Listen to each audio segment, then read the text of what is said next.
if I'm looking for a pilot, I'm not going to come to this guy, but if I'm looking for a fun, action-packed thriller, I'm definitely coming to Mark Wahlberg. So tell us about your new movie, Flight Risk.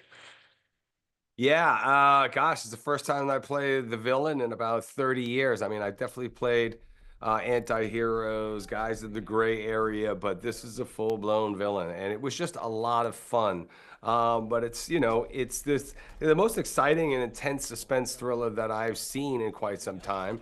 I watched it yesterday in 4DX, and it was the most amazing cinematic experience I've ever had. I mean, thank God, people have kind of come to terms with the fact that maybe you'll watch your content on your phone or you'll watch it at home and you'll kind of watch it in spurts and you'll pause something. But I was a cinematic fan since the very beginning of my childhood, going to the movies with my dad. So to be in there and see this new kind of technology and everything, it was just, I don't know, it was a very special moment for me.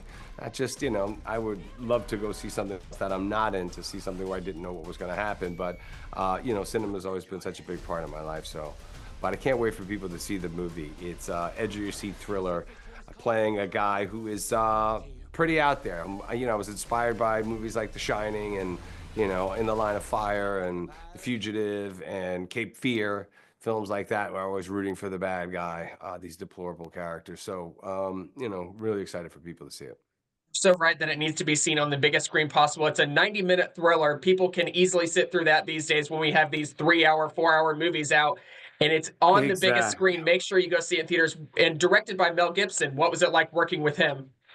Phenomenal. I've worked with Mel a couple times as an actor, but the dream was always to work with him as a filmmaker, being such a huge fan of Apocalypto, Braveheart, Passion of the Christ, and everything else that he's done as a director. And to get to play this part, and every crazy idea that I had, whether it was starting as a Southern, this kind of Texas guy, and then turning into this mob hit guy, and the haircut and everything else, he was up for all of it. We're segueing into each of my next questions perfectly. The haircut, obviously, your hair has grown back, and you didn't use a bald cap. You were very upfront about that. What was the decision making that you wanted to shave your head each day for this performance? Shaving my head, it was going to be a lot faster than sitting there and I'm hiding my hair, putting a bald cap on, putting the rest of the pieces on, and to shock my wife and my kids when I came home that first day was, can't beat it. It's so fun to see it on screen. And it's kind of three-person part movie. It's you, Michelle Dockery, who I just love in Downton Abbey, Topher Grace, who we know from that '70s show. It's obviously you against their characters, but what is it like working with them as well? They were fantastic. I mean, we had 22 days to shoot this movie. So it was, in a lot of ways, it was like doing a play because we were doing 10, 15 pages at a time. But everybody was just really game. Everybody was kind of in their headspace. They were in character, and we were just go, go, go the whole time, which for me was great because my favorite part of making movies is when we're actually shooting and rolling camera. And on big films, you have a tendency to do a lot of waiting around, which I don't like. Such a fun movie. Flight Risk in theaters now. Thank you so much, Mark. Thank you. I appreciate it.